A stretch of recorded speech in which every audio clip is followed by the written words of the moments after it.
Le Premier ministre britannique espère conclure le mois prochain un accord avec ses partenaires européens pour réformer l'Union. L'étape suivante sera alors l'organisation d'un référendum au Royaume-Uni sur le maintien ou non du pays au projet européen.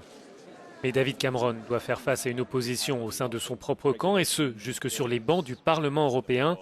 Les 20 députés conservateurs affichent leur division et Daniel Hannan compte bien soutenir une sortie du Royaume-Uni.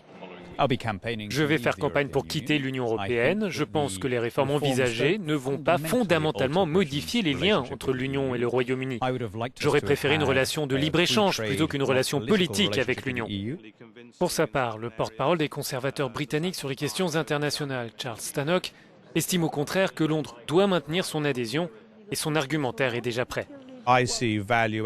Je vois une valeur ajoutée à maintenir le Royaume-Uni au sein de l'Union, pas seulement pour des raisons économiques, pour le marché unique ou pour les accords commerciaux.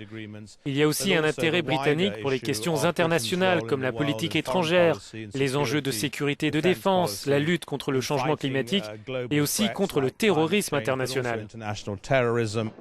Toutefois, la majorité des élus conservateurs compte attendre l'issue du sommet européen de février pour se prononcer.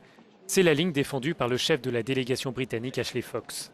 Le plus important est d'obtenir le bon accord plutôt que d'agir rapidement.